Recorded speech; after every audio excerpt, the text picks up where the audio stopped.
so tired and sad when I started the video. The look on my face. That's pretty much how I feel.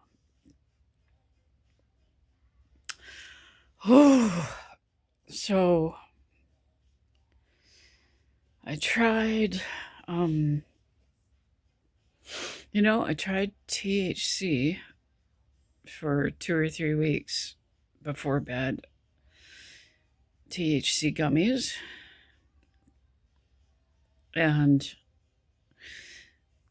I stopped taking them um, because I've become severely constipated, and I couldn't figure out why.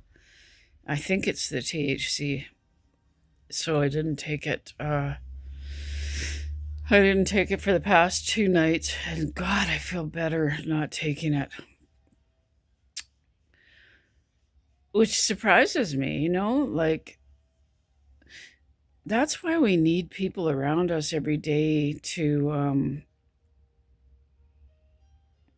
because they can see our they can see stuff in us that we can't see. Like someone else, if someone else was living here or talking to me every day, they would have noticed, man, you're a lot more tired since you started the THC. And I couldn't see that happening, and that's what happens with psych medications for people as well. They can't see. Maybe they can eventually see, maybe never. Maybe they can't see what substances are actually doing to them, right? That's why we need the input from other people. Excuse this thing. I've got cotton in my nose for the empty nose syndrome, and I did a video about it, but I didn't post it. So it's a piece of cotton, and it's kind of got wings on it, and then I roll that up and put it in my nose, and it humidifies. It probably has cut down 50% of the pain in my sinuses. I wet the cotton, but also um, it's not just the wet cotton in the nose. I think some kind of bulk actually in the nose actually stimulates a little bit of mucus production instead of no mucus production in there. So it's like cut down 50% of the excruciating pain. And I know it looks stupid, and I wish there was a means of wearing something like this without it visible at all, to go out in public. Because I get so desperate, I'm in so much pain that I have worn this out in public, and it looks ghastly. It looks like a Band-Aid, right? And it is medical cotton. It looks stupid, but anyways, what I wanted to say was, okay, so I have Chiari malformation. I have severe neuropathy, nerve damage, Ehlers-Danlos syndrome, medication injured, brain injured, nervous system injured. Here's what I wanted to tell you. Why is it that any time I get a little bit of extra sleep, and I did have a half decent sleep last night, why is it that I'm shaking, my brain and entire nervous system is just shaking like a leaf all night? Like literal psychological torture from that. So I had broken sleep, but I had almost 6 hours of sleep. So I'm actually going to be able to, if the neuropathy, I don't know how that is yet.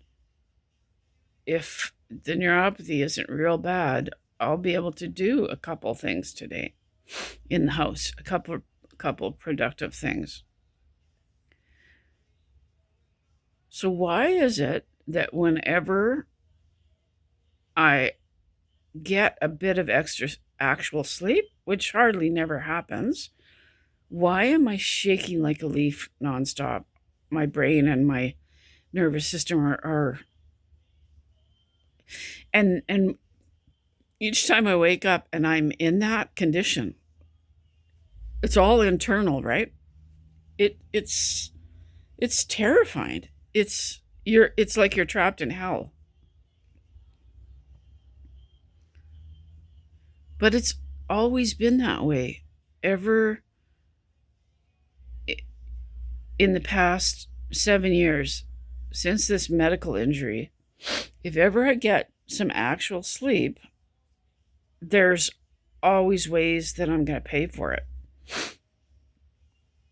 And sometimes that's with the breathing, or I'm shaking all night like a leaf.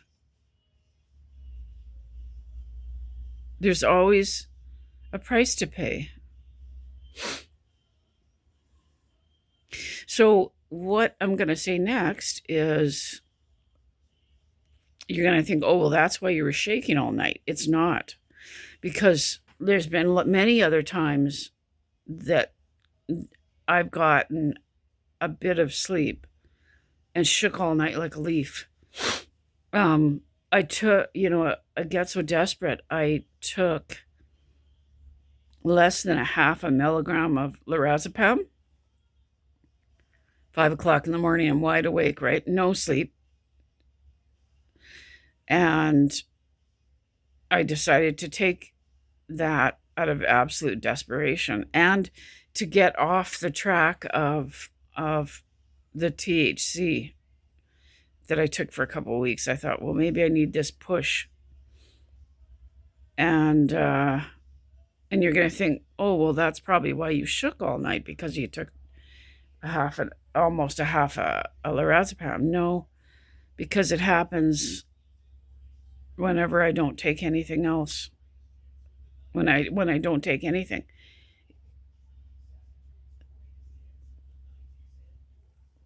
And God, my mind feels so much better. Like, I had an extra 2 hours of sleep. I don't feel well, but I feel way better than normal. I feel way better than 4 hours of sleep.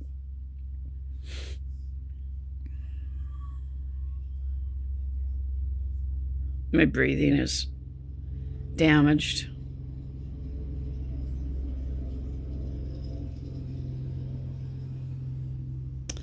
It's so cold in here. I just turned the heat up. Woo.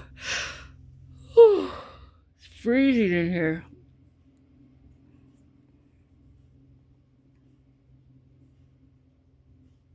It's too bad, damn, these drugs, these benzodiazepines are so magical and they're so powerful, but they can be so dangerous.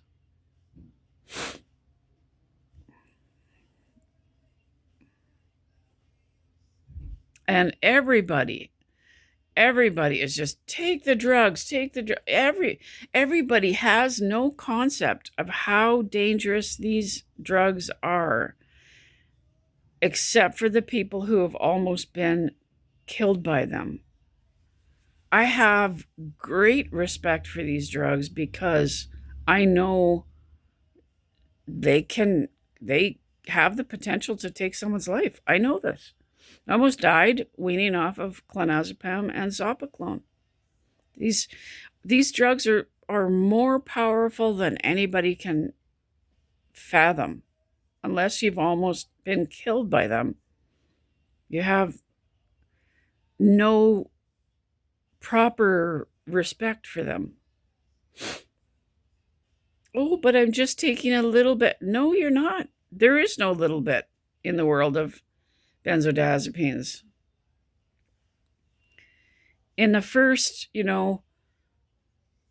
5 years, 6 years post injury, if I needed to take a third of an Ativan, just rarely for like a brain MRI or a car ride to get somewhere, because my anxiety, because I'm so cooped up or whatever, taking a third of a lorazepam would be like someone kicking me in the chest. Just something hitting my nervous system so bad that I would be scared, and I'd think, what is happening here? Like something's hitting me so hard, washing me over. And I'd realize that's the lorazepam. That's the 0.33 lorazepam you just took. And you're struggling to breathe from 0.33 lorazepam. But man, they're magical. They're so useful when people are really, really sick. These drugs are really useful, but they can be so harmful as well, right? If you become physically dependent on them. I know that, clonazepam, zopiclone, they all really adversely affected my sleep, my breathing, my sleep apnea. They caused sleepwalking, sleep eating. The zopiclone caused, they were torturing me. These drugs were torturing me. So I know how dangerous they are. And God, wouldn't that be lovely if I could take, and I could if I wanted to, but I'm have to be cautious. Wouldn't that be nice if I could take one every night? Wouldn't that be great? If I became physically dependent, I wouldn't live through it. I've been through too much. Anyways, darn, it's too bad I couldn't take it every night.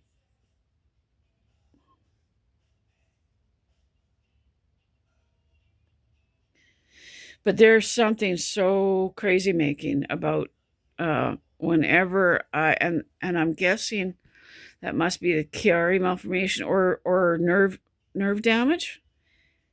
Something's happening with my nerve damage while I'm asleep, or I think it's a cerebral spinal fluid flow to the brain from my Chiari, and I'm like this all night.